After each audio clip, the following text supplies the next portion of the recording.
Greetings of the day, everyone. I'm privileged to welcome you all into the first children edition of Orange City Literature Festival, organized by SDR Knowledge Foundation in association with GH Raisoni University and powered by Raisoni Group of Institutions. The motive behind the fest is to explore the ways that should help students develop emotional intelligence, exposing children to quality literature that can contribute to the creation of responsible, successful, and caring individuals. Stories have power to promote emotional and moral development. The fest will enable them to develop into caring, intelligent, and friendly people. As I have said, stories. It's not only today's concept. I'm talking about Katha Sarita Sagara, oceans of streams of stories. It is a famous 11th century collection of Indian legend. I am sure many of us was not aware about it. This Katha Sarita Sagar is a collection of fairy tales and folk tales as retold in Sanskrit by Shaivat Somdeva. Today we are going to take some tales from this Katha Sarita Sagar, and the topic of today's session is also tales from Katha Sarita Sagar, and our speaker is Miss Anupama Jain, who is in conversation with Miss Sutapa Basu. Let me introduce our speaker and moderator for today. Anupama Jain is the author of When Padma Bani Phula, listed as one of the 5 best books in 2018 fiction. She is a co-author of 10 anthologies across genres, one of which is Limca record holder as India's first composite novel. Anupama has won multiple awards for her writing, be it the Orange Flower Award or for humor or Mom's Presso Award for fiction, and parental blogging. My God, if I start discussing about so many things about her, we won't get much time for this session. But then also I would like to mention, she was listed as one of the 10 Indian women bloggers, a feminist must follow by Women's Web. She blogs at Aka Esserbek. I'm sorry, Anupama, I guess I am not pronouncing it better. It's akaesserbek.wordpress.com, listed in the Best Indian Blogs Directory 2018 under Topical Matters and Current Affairs. Anupama writes an award-winning satirical series at readomania.com. Aj wants to know, talking on the quirky world around with its vagaries. Anupama is the founder and admin of Senior School Moms, which won the Orange Flower Award 2021 for Best Facebook Groups. She is also the head content and collaborations at Incredible Women's of India.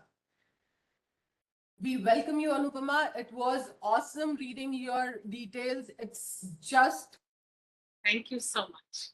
fascinating. Thank you. Thank you for being with us. It is said that if you are inviting an expert, you have to finalize an expert to moderate that expert. And today we are having Sutapa Basu with us. Sutapa Basu is the author of Padmavati, The Queen Tells Her Own Story, which is published with Readomania in 2017.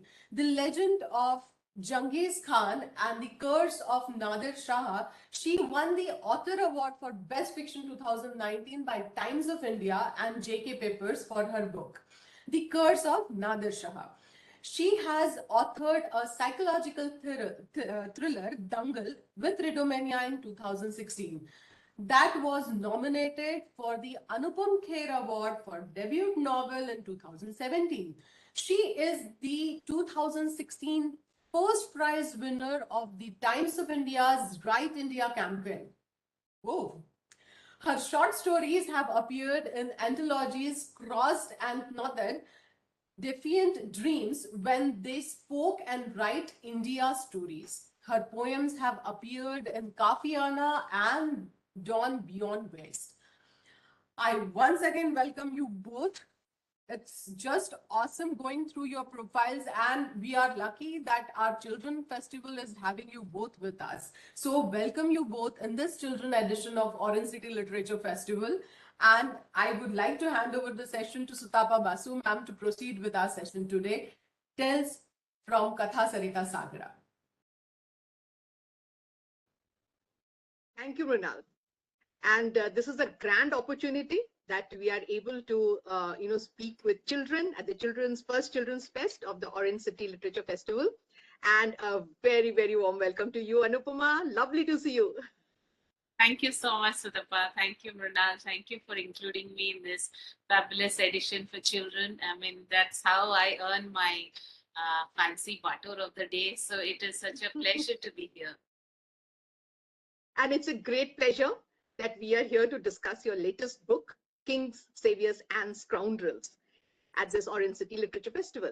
Now, your book is a collection of stories that have been taken from the ancient book called Katha Sarita Sagara.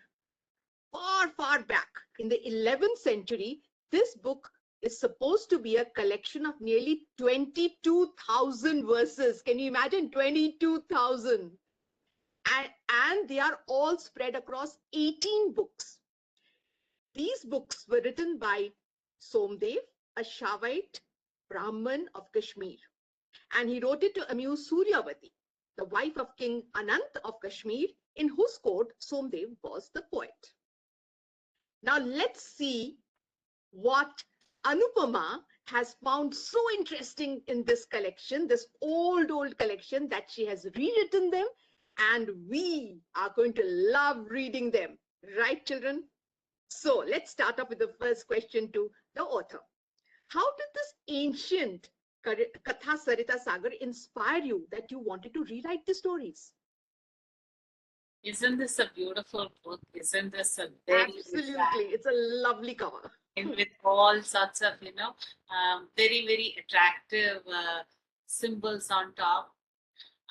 As you know, Siddhapasa, children, I earn my butter by teaching children. So I've been doing this for a while now. So as part of what I do, I have taught great, stories by the great Vikram Seth in poem, prose and poetry. Whether it was the story of a louse and flea, that story finds a place here, or the story of monkey and the unlikely friendship between a monkey and a crocodile. So that also finds. So I love the way how he had used the art form of poetry to narrate a story which we've all heard. And it was extremely interesting because there's the story we know, but the way the narration captivated me as well as the children whom I taught. Now the children asked me, ma'am, you write for adults. From my biodata, you've seen that, I write predominantly for adults. But whereas I've spent most of my time with the young children. So they asked me, right, well, you write for others, you write for adults, and you won awards. How about writing for us? So when that idea started getting implanted in my head, I started looking at stories in a different way. What else can I do to these stories? So when the opportunity came about, I jumped at it, and I'm very happy to say, and that took form this book. I hope I've done justice because children have rated this book and they've given very warm words and very high rating for this. The book has graced the school libraries and libraries across India, be it Hyderabad or Gurgaon. And you have read it, Sudhavasa, so you can tell me whether I've done justice to the tales. Absolutely. Like you just said, that all the stories in it are myths and legends and fables, but they just like you can tell the same story in a poem and make it so interesting. You can rewrite the story in such a way that it can become interesting too. And I suppose that is the reason that children have loved this book and they've rated it really highly. Thank you. Now, tell me something, Anupama. There are some stories in it which are to do with humans. Like you did say that there are some stories to do with animals. There are also some stories to do with humans. Do you think these stories are true? That's a very tricky question, I must say, Sudhamsa. But see, stories, as I always say, are seeds of inquiry planted into the fertile minds of young children, where you have plants of creativity or saplings of creativity that will sprout. So if you and you can, I feel, by the medium of stories, you can teach the kids so much. And the best way is even to leave the stories open ended and ask them to come up with what they think, and surprisingly, the versions that they come up with are learning for you as well. I mean, if I may here, I'll just digress a bit. We were doing Merchant of Venice. Now, Merchant of Venice, predominantly we've been taught as Shylock is the bad person, but the children of today say Shylock is not the one. It is Antonio at fault because he is the one who has called him racial names. He's the one who's disrespected him. He is misbehaved with him. So why shouldn't Shylock ask for his pound of flesh? But that's a new way of looking at stuff. So again, these stories I feel might have happened. A percentage of thing might have been a reality, but as myths or as legends or as folk tales happen, as with each rendition, a quote of one some takeaway gets added. That's the embellishment makes it that much more interesting, you know. So that's what I've tried to do in the stories here. If you look at the original story in the original Katha Sarita Sagara, might be a couple of verses. Must be, yeah. Yeah, so and like for instance, there is the story of friendship between most unlikely people. It's a prince and there is his minister. So they undergo a lot of travails and lot of problems in their lives. But the way they stand by each other through each difficult time, that's the crux of the story. But what I add is my own takeaway, keeping in with today's ethos. So that's why I feel the reality might have been lost, but the crux remains, eternal. That's what happens through the renditions across generations, I feel. So when you asked your children that, give me another ending probably to the story, and they came out with these unusual, I suppose, ending from their, whatever they thought should have been the ending from their viewpoint, did any of them, say that I think these gods and goddesses also lived, not only the humans? Did any of them say that? Not only they, but whole of India supposes and believes that most of them have lived. That's the crux of the problems that we have around most of the time. I think what is a who is a god compared to a human? Somebody who exhibits better qualities, better qualities than most of us. The qualities that we should aspire to possess. True. That's what separates us normals from gods. No? So, so if gods, I think there were better human beings who had better qualities, who had aspirational qualities. That's why we still call him Maryada Purushottam Ram. See, so I think the gods, with their behavior, became a cut above us. And as different yugas came, we are in Kali Yuga, Treta, Dwapara. So the moralities have gone down. So their level of, moral behavior has gone up, and our moral levels have gone down. That's why they have become gods and we have become humans. I think So basically, you're saying that, probably people, I mean, they are humans, but who are more aspirational, who are better human beings, and to whom we can look up to and who yes, can lead us. yes, Those are the people whom we would say all are gods and people call goddesses. them gay. Like for instance, even now we say Mahatma Gandhi. I mean, at Yes, that time he was just a person who was trying to unite the nation. absolutely.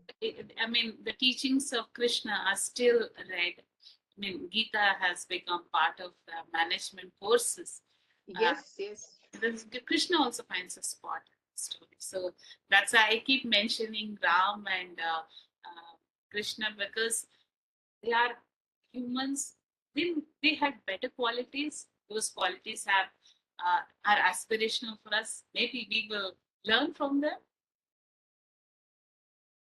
And tell me one more thing, Anupama. Is there really any difference between the times, the people, the way people lived in the past and the way people are living now? Oh, that's such a wonderful question. This is something, there is a lesson also for grade 12, especially on this topic called the third level. So the person, the protagonist of this lesson, unable to bear with the turmoils of, or the frictions or the stresses of the modern time, invents a parallel universe, which is basically stuck in the grandfather's time. It's a much easier time.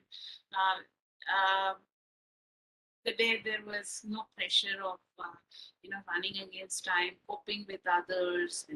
So these stories are also, they're very most of the stories are very happy. They're very peaceful, and there's no strife in them. There's no unhappiness in them. But can you live without technology? Technology is the one that, so those times are better, definitely.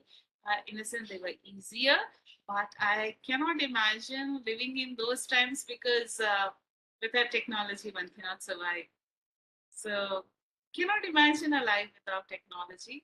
But of course, these stories, when they paint a world of war where there were kings and there were ladies who were saviors, or they were scoundrels, in the sense people who were less than human. So it is a world, different world, definitely, but I would definitely like this world better with those ethos taken. Maybe I'm trying to be selfish. If I can get the best of both worlds, but that is nothing like it.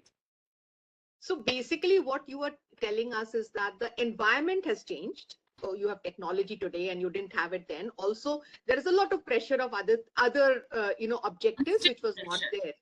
Yeah, Constant. but right, but the human being, or the way a human being thinks, or what is right and what is wrong, that has not changed, right? The That value remains the same. the values remain. I think whether however many years and centuries might pass, the values still remain the same. The values Exactly. that drive us remain the same. Why do we still talk about Ram today? There's a story here called Squirrels and Stripes. uh, Yes, yes. how did the squirrel get its stripes? So the story talks about the love that the squirrel had for Ram when the entire Vanasena was building a bridge against from here to Lanka, so that Ram could go and slay Ravana and get his wife back. The, whether it was a big creature or a small creature, the love that makes, that drives around, remains eternal, right? So whether and there are stories about treachery, because there might be sometimes when people will not react the way that we would expect them to. But the stories teach us that there are times you need to be on your guard. There are excellent stories about friendship between unlikely of creatures, because in the end, it's um, we all need friends in our lives to make us, to go ahead in life, to swim against the tide. So values are eternal. The way we look at the values, the way we interpret our lives, whether the way we may lead, the social modes may change, but the core values of love, friendship, all these remain the same. I agree. I totally agree with that. Now, let me come back to the book itself. So, Katha Sarita Sagar has these countless stories, over 18 volumes. How did you choose the stories that you wanted to rewrite from so many in the original collection? Tapasya, if you see the time it was written, it was a time when it was a totally a different time. Um, and the ladies had a different way of being judged in the society.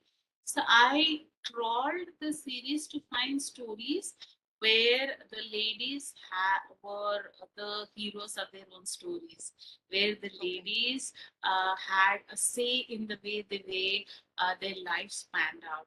Um, and I also like, for instance, in this book, there is the story of Kriti Sena. Each time I read it, I am surprised by the courage she exhibits in each of the circumstances that she has. And there is also a story of Mandaravati, where she decides whom to marry. I mean, that was not so this thing about those times. So, or the story of Nala and Damayanti, when Damayanti exhibits amount of grit and courage given the circumstances she leads. And I also wanted to read the stories which will make me happy. You know, there are days in your low, and I wanted to have a lot of humorous stories. So there were stories about these mandabuddhis who do all sorts of weird things, or there are stories about a wisecrack and how he spins yarns. And there are also little stories with little moral twist, because eventually the story is just a medium of you're trying to convey something. It's a little moralistic twist at the end. So I searched for stories which appeal to me, which I thought, because since I've been working with children, I can understand what their language is, what is their grammar, and grabbing their attention span is the most difficult one, because they're competing with so many visual mediums for their attention. So I figured out, started looking like them, thinking like them. So whatever stories appealed to me in those, I had shortlisted and I read. That's So how I. any child who's reading these stories can hope to be inspired, can hope to find some of the stories funny, and they can enjoy the humor in it. And of course, most of the stories would appeal to them as children. That is, those were basically your criteria when you were Yes, choosing which ones to write. exactly. So, Like did you find it easy, or was it difficult to rewrite the stories? Because it is. they must be written in a different style. Because, in fact, originally they were poems, the verses, and then they were made into stories. But the language, the style must have been very different. So, Very, how very did you difficult. manage that? Because, in fact, I feel children's literature, for all the supposedly easy, but I think writing for a child is the most difficult task, especially when you have written a lot of adult literature or stories for the adults, because there is this you have to operate within that short bandwidth of vocabulary, expressions, yet you have to make it very impactful. So you cannot digress, you cannot, you have to captivate the attention of the children. So trying to, you know, snip away at the unnecessary details while retaining the core of the story, and trying to write in today's sensibilities, because sensibilities are changing every 3 years, and these are Exactly. eternal tales. So how will these tales survive for a few more years? So it is a very difficult task, taking the stories of yesteryears, snipping away at all the unnecessary details, using only that much vocabulary, and making sure they will last few more years of sensibilities. So each story took a long time. I mean, basic writing was easy, and editing it, re-editing it, embellishing it was a difficult task. But I think I have survived and I have done a good job, because this book, I had an event couple of days back. It was for children. Children had come. It was a children workshop, and one child had picked the book, and she started reading in the night. It was on a Sunday, so Sunday night. Her mother kept coaxing her to go to sleep. She said, "One more story, one more story," and her mother sent me the video. Look, my child is not going to sleep. She's not leaving your book, and she keeps saying, "I want to read more." So those are the times when you feel, yes, I've done my job well. You must have felt very good, Very, to very. see that and get There was to another get that thing, call. she has used this book, to read a story in her. They have a literary week in their school library. So she had chosen my book to read. So these are moments of happiness, and you feel, yes, the whole effort was well done. I'm sure. Now, you have not only written the stories, rewritten the stories, but you've also drawn the illustrations for them. So Yes. how did you choose which part of the story to illustrate? That was thank you for this question. So Tapasa, this is a very important question. So when I was asked if I could illustrate it also. So if you when you retell a classic, it becomes about 50% of yours. When you do the illustrations of it, it becomes that much more on. Now I can say this book is about 80% of mine, because I've also seen at what point will they react in what way. So at some points I said, yes, this is a place where I can embed a picture and show how they would react. So then I try to imagine what their facial expressions would be. So that made it even more mine. Like there is this story here. So this is the illustration of sun. Lovely, lovely. Because, So since you're showing us illustrations, can you read something from it as well? Can I request you to please at read? this point, sun usually is supposed to be very happy, but he's in a quandary. He is in a fix. He's not in a happy situation. So his eyes have to be very, I don't know what I'm doing here, sort of thing. And I try to show the mountain and this. The last scene is the most, this thing where the mouse and the rat get married. So there is the father who's performing the ceremony. You manage. So this is what I try to. So I'll try and read a little bit of this. This is again for this story. Basic story is there is a rishi who is doing his morning prayers after his bath in the river. Then, as he puts his hands to offer water to sun god, a little rat falls from the kite's claws. Then he converts it into a girl. He transforms it into a girl, brings her up, and he tries to get her married. And he wants the most powerful beings in the universe to be his son-in-law. And what transpires is the story. So here, this story is my favorite also, because each interaction I have tried to use some sort of idioms and phrases, so that there is also a little linguistic takeaway apart from the fun of the story. Uh, Deep in the jungles of India, eons ago, a hermit had made his home near a sparkling brook. He usually meditated under a huge banyan tree after his daily ablutions. One early morning, as he stood waist deep in the tranquil brook, offering water to the rising sun while chanting the holy mantras with his eyes closed, something fell in his open palms. It was a mouse, which had escaped a certain death from the claws of kite. One look at the quivering mouse, a raw emotion tapped the ascetic's heart. With the powers accumulated through years of deep meditation, he transformed it into a young girl. The child, under the loving care of the ascetic, soon grew into a beautiful maiden. Realizing that the young woman was now of marriageable age, the ascetic searched around for a suitable alliance for his dear girl. He wanted only the very best suitor for his daughter. Wanting to give away his adopted child to a powerful entity in marriage, he invoked the sun god. Sun god, my daughter should have the most dynamic and potent being as a spouse. You give life to this world. There is none greater than you. Will you marry my daughter? As the young girl squinted, unable to take the brightness of the sun god, the sun replied, "Oh, Esther, in all humility, I must decline your proposal. I'm not the most powerful as you think. The big black cloud is more powerful than I am. He obscures me in a flash, emasculating my strength."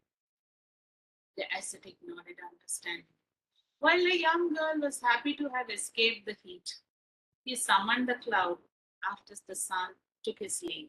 Receiving the cloud with all courtesies, the ascetic made the same proposal as earlier.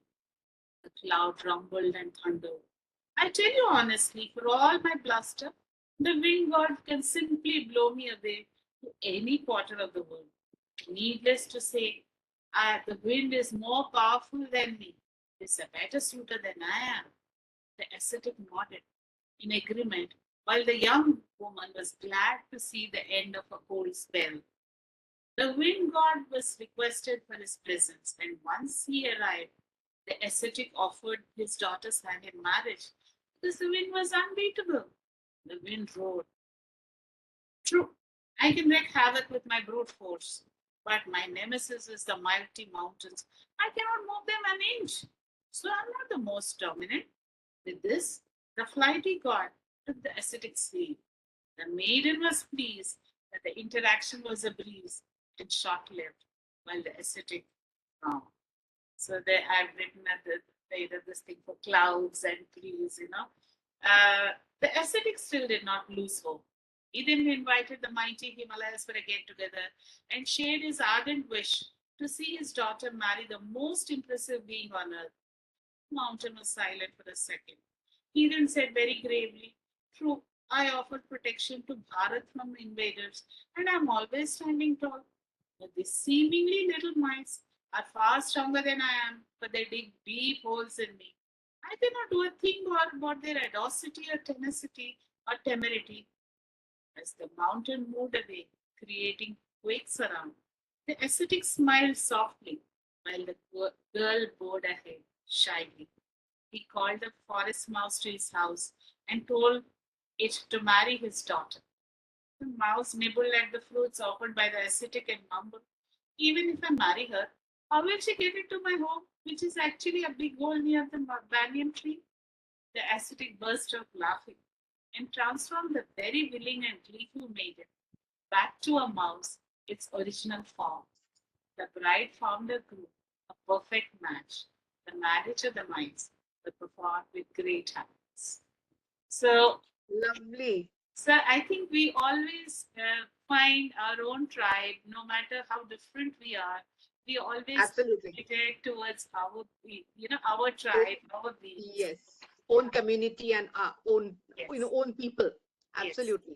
And yes, those are, because those are our roots, and we must know them before we start thinking about how we can change ourselves or whatever. Yes, I totally agree about that. Mrunal, can we? Is this time for more questions, or should I? We can proceed with one or two questions. One question that I have here is like, as Anupama ma'am said, uh, that stories are important and we have to give it to the generations, and our children also, they should get into it.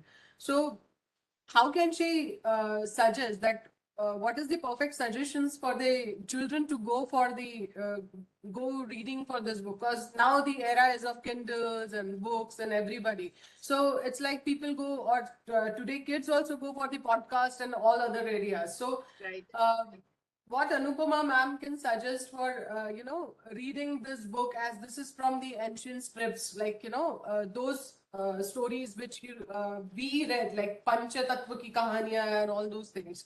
So now kids need to understand all those things. So what she can suggest for them to go for this book? Thank you for that question, Nan. See, the onus is on us parents rather than we say that the children don't read, the children are losing touch with their roots. I think firstly we should start taking pride in our culture. We have a very rich culture and tradition. Every part of India has its own native flavor. Every area comes up with its own wonderful stories. If we do not, I still remember my childhood was spent in the company of books, because I'm a Telugu. I'm very proficient in reading and writing Telugu, because of my grandmother. She would collect the serialized the things of Mahabharata and Ramayana, and she would keep them ready for each vacation I went to her.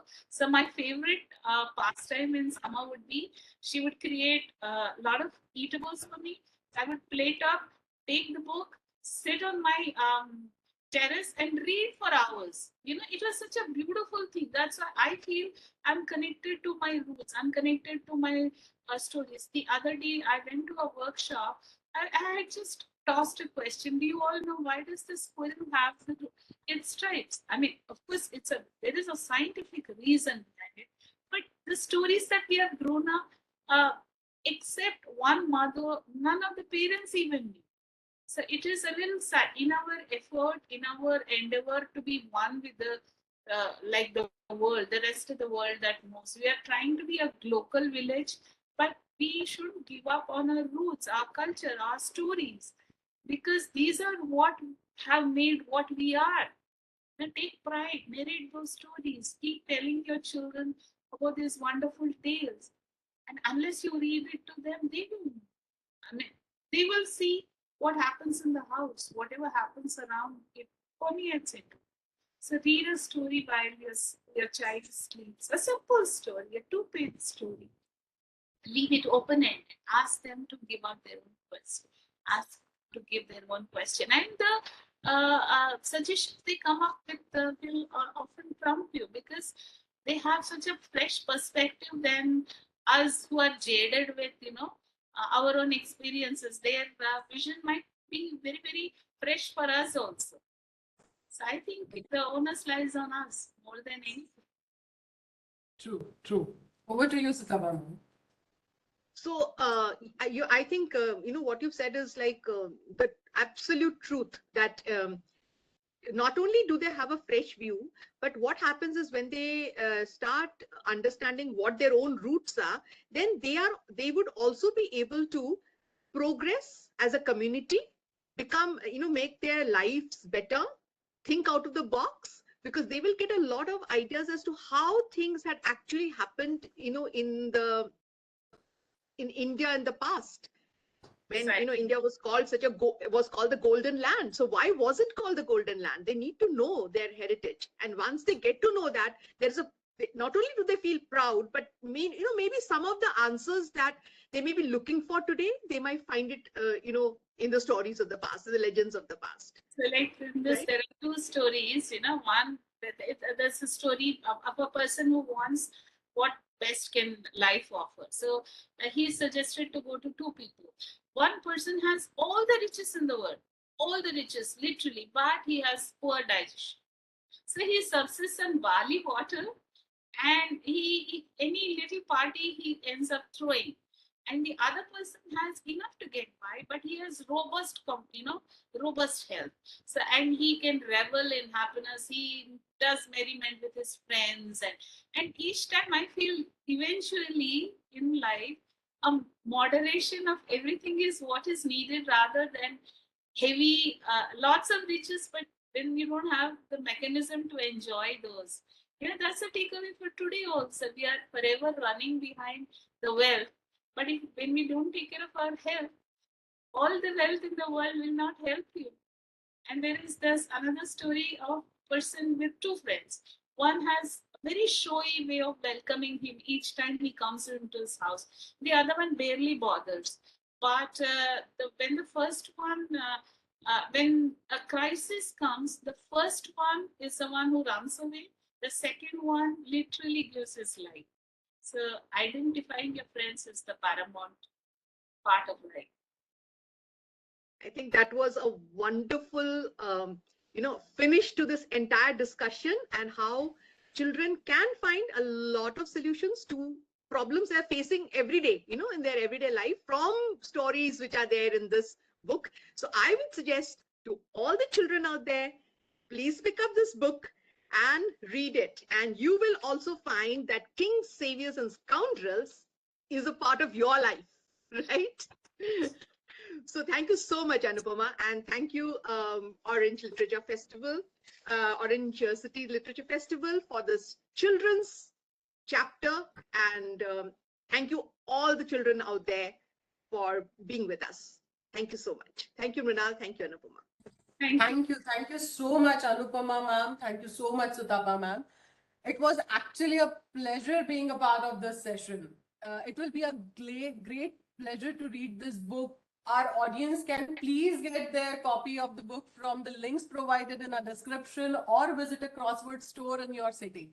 This session was supported by Readomania publication. You can get your copy from Readomania website as well. A must-read book for generations today and generations of these children, like parents of the children's too. Wish you happy reading, friends. I once again thank you both, ma'am, and the audience from out there who are joining us from the systems.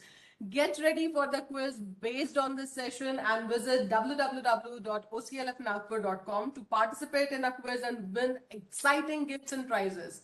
A gigantic literature festival, Orange City Literature Festival, will be back in November 2022 in Nagpur, the city of oranges. Get ready for the physical fest in the coming winter, attending awesome sessions and interacting with your favorite authors. Thank you. Thank you all. Thank you so much. Thank you, Mrinal. Thank you, Sudhapa ma'am. Thank you, Mrinal. Thank you, Anupama. Thank you, And have a very good day.